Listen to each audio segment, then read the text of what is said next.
लोकांना जे गरजेचं आहे ते काम आम्ही करत आलेलो आहे आणि मी नेहमी आव्हान करतो, लोकांना सांगतोय की दुर्दैवाने एखादा पराभव झाला की त्यावेळी रवी पाटील खचत नाही. ज्या दिवशी इलेक्शन जाहीर झाली वडंगे जिल्हा परिषद मतदारसंघातील, त्या दिवशी मतदारसंघातील सर्व मतदारांनी ठरवलेलं आहे की ह्यावेळी परिवर्तन करायचं आहे. 100% लोकांनी त्याच दिवशी मनामध्ये ठरवलेलं आहे की ह्यावेळी रवी पाटील यांना जिल्हा परिषदेला पाठवायचं आहे. आणि इलेक्शन एक असं असतं की एकदा वारं फिरलं की लोकांचं ठरतंय आणि आमची टॅगलाईनच आहे, वारं फिरलंय आता घड्याळच ठरलंय. त्या पद्धतीनं सगळ्या लोकांनीच ठरवलेलं आहे, आता फक्त घड्याळ आणि रवी पाटील. दर्शको नमस्कार, केके न्यूजमध्ये आपल्या सर्वांचं सहर्ष स्वागत. जिल्हा परिषद पंचायत समितीसाठी दिनांक 7 फेब्रुवारी 2026 रोजी मतदान, तर 9 फेब्रुवारीस मतमोजणी होणार आहे. आणि याच पार्श्वभूमीवर आज आपल्यासोबत आहेत वडणगे जिल्हा परिषद मतदारसंघातील राष्ट्रवादी काँग्रेसचे अधिकृत उमेदवार आदरणीय रवींद्र बळीराम पाटील साहेब. साहेब नमस्कार, मी आपलं आमच्या चॅनलमध्ये सहर्ष स्वागत करतो. आज प्रचार तोफा थंडावणार आहेत, प्रचाराचा शेवटचा दिवस आहे, काय प्रतिक्रिया द्याल साहेब? आज गेली महिनाभर ही जिल्हा परिषद आणि पंचायत समित्यांची रणधुमाळी सुरू आहे आणि त्याचा आज प्रचाराची सांगता होते. आज रात्री 10 वाजेपर्यंत हा प्रचार संपतोय. गेली दीड महिना इलेक्शनचं वातावरण सुरू आहे आणि त्यानिमित्तानं एक मतदारांच्या समोर आम्ही एक उमेदवार म्हणून जातोय. मी रवींद्र बळीराम पाटील, जिल्हा परिषद वडंगे मतदारसंघातील राष्ट्रवादी काँग्रेस पक्षाचे अधिकृत उमेदवार. माझे सहकारी पंचायत समिती वडणगेचे उमेदवार श्री केवलसिंह राजपूत चिखली गावचे आहेत. त्याचबरोबर आमच्या खुपिरे गावच्या आमच्या भगिनी या पंचायत समितीच्या उमेदवार आहेत, सो आशा प्रवीण पाटील. आम्ही तिन्ही उमेदवारांनी गेले 20 दिवस प्रोग्राम जाहीर झाल्यापासून प्रत्येक घराघरामध्ये डोर टू डोर जाऊन प्रचार केलेला आहे. प्रत्येक मतदारांच्यापर्यंत आम्ही गेलेलो आहे. प्रत्येक लोकांचे आशीर्वाद घेत आम्ही हा मतदारसंघ आज जवळपास सगळा मतदारसंघ 100% पूर्ण केलेला आहे. एकही घर आणि एकही मतदार त्याच्यासमोर गेलेलं नाही असं झालं नाही. सगळ्या मतदारांच्यापर्यंत आम्ही पोहोचलेलो आहे. येत्या दिवसामध्ये आम्ही ज्या ज्या मतदारांच्यापर्यंत पोहोचलो, ज्या ज्या घरापर्यंत पोहोचलो, त्या मतदारांनी त्या लोकांनी भरभरून आम्हाला प्रतिसाद दिलेला आहे. लोक भरभरून आशीर्वाद देत आहेत. त्याच्यामध्ये लहान मुलांच्यापासून आमचे तरुण असतील, महिला असतील, ज्येष्ठ असतील, या सगळेजण या ठिकाणी भरभरून आम्हाला प्रतिसाद देत आहेत, आशीर्वाद देत आहेत. आणि 100% आमचे तीनही उमेदवार वडंगे जिल्हा परिषद मतदारसंघातील तीनही उमेदवार मोठ्या मताधिक्यानं विजयी होणार, यात कुठलीही शंका नाही.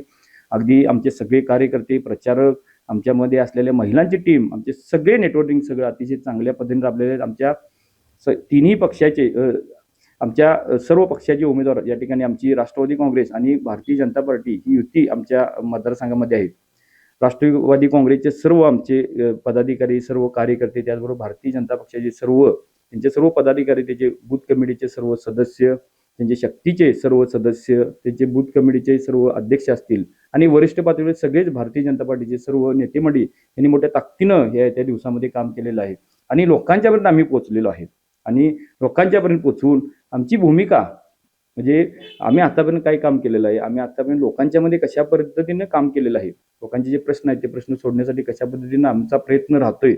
आणि भविष्यामध्ये आम्हाला जर ही जिल्हा परिषद आणि पंचायत समितीचं जर पद मिळालं किंवा तिथे काम करण्याची संधी मिळाली तर आम्ही कशा पद्धतीनं तुमच्यासाठी, लोकांसाठी आणि गावासाठी कशा पद्धतीने उभं राहू, अशा पद्धतीचं या ठिकाणी आम्ही लोकांच्या समोर जाऊन आमची प्रस्तावना केलेली आहे. लोकांनी आम्हाला स्वीकारलेलं आहे आणि 100% लोक आम्हाला भरभरून प्रतिसाद देणार, त्यात काही शंका नाही. मतदारसंघातील तमाम लोकांना काय संदेश द्यायचा? या निमित्तानं मी केके न्यूजच्या माध्यमातून मतदारसंघातील सर्व टप्प्यावरती शनिवारी मतदान होते. ज्या दिवशी इलेक्शन जाहीर झाली वडंगे जिल्हा परिषद मतदारसंघातील, त्या दिवशी मतदारसंघातील सर्व मतदारांनी ठरवलेलं आहे की ह्यावेळी परिवर्तन करायचं आहे. 100% लोकांनी त्याच दिवशी मनामध्ये ठरवलेलं आहे की ह्यावेळी रवी पाटील यांना जिल्हा परिषदेला पाठवायचं आहे. आणि इलेक्शन एक असं असतं की एकदा वारं फिरलं की लोकांचं ठरतंय आणि आमची टॅगलाईनच आहे, वारं फिरलंय आता घड्याळच ठरलंय. त्या पद्धतीनं सगळ्या लोकांनीच ठरवलेलं आहे, आता फक्त घड्याळ आणि रवी पाटील. तुम्ही जर भविष्यात जिल्हा परिषदेवर गेलात तर कोणकोणते विजन असणार आहे तुमच्याकडे? ज्या पद्धतीनं आम्ही ही सगळी आमच्या वडंगे जिल्हा परिषद मतदारसंघामध्ये एकूण 11 गाव आहेत, म्हणजे 10 पूर्ण सगळी वडंग्यापासून ते हनुमंतवाडीपर्यंत शेवटचं गाव आहे आमचं. तिकडे नेटवड आहे आणि त्याबरोबर सोनतळी एक गाव आहे आमचं. अशी एकूण 11 गाव आहेत आमची आणि ह्या सगळ्या 11 गावामध्ये आम्ही फिरलेलो आहे. ज्यावेळी गावामध्ये फिरताना तिथल्या काही समस्या आहेत, कारण का गेल्या 5 वर्षामध्ये जर बघितलं आम्ही प्रत्येक गावामध्ये गेल्यानंतर कुठलाही विकास झालेला नाही. इव्हन आम्हाला तिथं गेल्यानंतर मतदार म्हणतात की ज्या पक्षाची लोकं गेल्यावेळी जिल्हा परिषद सदस्य म्हणून निवडून आलेले आहेत ती भागामध्ये आमची फिरकलेली नाहीत. आम्हाला सदस्य कोण आहेत ते आम्हाला माहिती नाही काय. आणि तिथल्या लोकांचे जे प्रश्न मांडले, त्या समस्या मांडल्या, त्या समस्या आम्ही आमच्याकडून नोटिंग करून घेतलेल्या आहेत आणि त्याच्यावरती आम्ही पहिलं काम करणार आहे. जो काही विकास राहिलेला आहे तो विकास पूर्ण करण्यासाठी आमचा प्राधान्यक्रम असेल. त्यावर सगळ्यात महत्त्वाचं की जिल्हा परिषदेमध्ये जे काही विभाग आहेत त्याच्यामध्ये आरोग्य विभाग असेल, आरोग्य विभागाच्या माध्यमातून जे काही हॉस्पिटल्स असतील किंवा ज्या आरोग्य विभागाच्या ज्या योजना असतील त्या योजना गरजू रुग्णांच्यापर्यंत पोहोचण्याचा आमचा मानस असेल. त्या ठिकाणी शेती आहे आमचं जिल्हा परिषदेचं, शेतीच्या माध्यमातून खूप काही मोठं करता येते आम्हाला. या ठिकाणी सर्वसामान्य आमचा शेतकरी असतो. आम्ही त्या भागामध्ये गेल्यानंतर आम्हाला तिथल्या लोकांनी आम्हाला सांगितलं की आम्हाला स्प्रे पंपसुद्धा मिळाला नाही, आम्हाला शेती अवजार कुठेही पद्धतीने मिळाली नाही. तर या ठिकाणी शासनाची जिल्हा परिषदेच्या माध्यमातून शासनाची जी काय त्यांचं योजना असतील त्या योजना तळागाळातील शेतकऱ्यांच्यापर्यंत पोहोचण्याचा त्या ठिकाणी आम्ही काम करू. या ठिकाणी सगळ्यात महत्त्वाचं शेतीच्या माध्यमातून वेगवेगळी मोठी अवजारं घेता येतात. ट्रॅक्टरला सबसिडी असते, ट्रॅक्टरसाठी असलेली अवजारे असतात. आता ऊस तोडणी मशीनसाठी वेगवेगळे त्या ठिकाणी निधी आलेला आहे. हे सगळे निधी आणि सबसिडी शेतकऱ्यांच्यापर्यंत देण्यासाठी आमचा प्रयत्न असेल.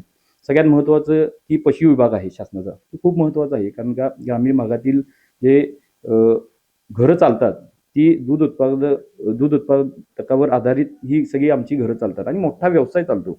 त्याच्याशी निगडीत हा जिल्हा परिषदेचा आमचा पशु विभाग आहे. पशु विभागाच्या माध्यमातून ज्या ज्या योजना आहेत त्या सगळ्या योजना आम्ही त्या लोकांच्यापर्यंत पोहोचण्याचा प्रयत्न करू. त्यामध्ये त्याच्या अंतर्गत तिथं कुक्कुटपालन व्यवसाय आहे, शेळीपालन व्यवसाय आहे, त्याचबरोबर गोटामांनी प्रकल्प, खूप मोठ्या लोकांची मागणी असते. हे सगळ्या योजना आहेत, त्या सगळ्या योजना लोकांच्यापर्यंत पोहोचण्यासाठी आम्ही सातत्यानं येत्या 5 वर्षामध्ये प्रयत्न करू. आणि सगळ्यात महत्त्वाचं म्हणजे या ठिकाणी शिक्षण आहे. शिक्षण खूप महत्त्वाचं आहे. प्राथमिक शिक्षणाचा जो दर्जा आहे तो दर्जा वाढवण्यासाठी प्रयत्न करू आम्ही निश्चितपणे. मी स्वतः शिक्षक असल्यामुळं मला ती खूप मोठी तळमळ आहे की प्राथमिक शिक्षणामध्ये पालक वळले पाहिजेत आणि आपल्या मुलांना मराठी शाळेमध्ये घातलं पाहिजे. अशा पद्धतीचं आम्ही प्रयत्न करू. लोकांच्यामध्ये तशी जनजागृती करू, नवीन नवीन योजना आणू की जेणेकरून आमचे सर्व पालक आपल्या छोट्या मुलांना आमच्या प्राथमिक शाळेमध्ये घालतील, तिथं चांगल्या प्राथमिक सुविधा शिक्षणासाठी देतील. शिक्षकाची नेमणूक जी रखडलेली आहे ती भरती करण्यासाठी आम्ही तिथं मोठा प्रयत्न करू. त्याच्यानंतर सगळ्यात महत्त्वाचं बांधकाम विभाग आहे. बांधकाम विभागाच्या मधून ज्या काय सार्वजनिक सुविधा देण्यासाठी म्हणजे रस्ते असतील, गटर्स असतील किंवा इतर ज्या योजना असतील त्या योजना आम्ही त्या गावांमध्ये ग्रामपंचायतच्या माध्यमातून त्या पूर्ण करण्यासाठी प्रयत्न करू. आणि त्याच्यातलं सगळ्यात महत्त्वाचं की महिला आणि बालकल्याण या महिला बालकल्याण या विभागाच्या माध्यमातून महिलांसाठी जे काही करता येईल त्याच्यासाठी आम्ही प्रयत्न करू. त्याच्या व्यतिरिक्त असेल घरकुल योजना असतील, रमाई योजना असतील, या सगळ्या योजना असतात त्या योजना आम्ही लोकांच्यापर्यंत पोहोचवून लोकांना आम्हाला मिळालेल्या पदाच्या माध्यमातून लोकांना न्याय देण्याचा आमचा प्रयत्न असेल. एकंदरीत या सर्व घडामोडी पाहिल्या, आज प्रचाराचा शेवटचा दिवस आहे. सर, काय सांगाल, विजयाची कशी खात्री वाटते आपल्याला?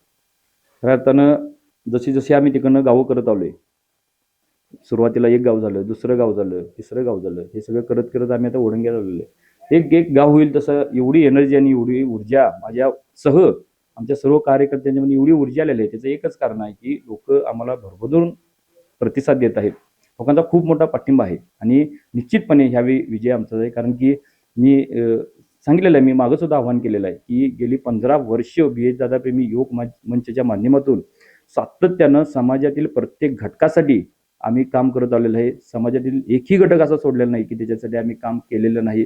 लोकांना जे अपेक्षित आहे, लोकांना जे गरजेचं आहे ते काम आम्ही करत आलेलं आहे. आणि मी नेहमी आव्हान करतो, लोकांना सांगतोय की दुर्दैवाने एखादा पराभव झाला की त्यावेळी रवी पाटील खचत नाही, पण रवी पाटलाबरोबर जे काम करत असतात ती खचत असतात. आणि जर एक ग्रुप सातत्यानं समाजसेवा किंवा तळमळीनं काम करणारे जर तरुण थांबले तर उद्या भविष्यात जाऊन समाजसेवा करायला कोण पुढे येणार नाही.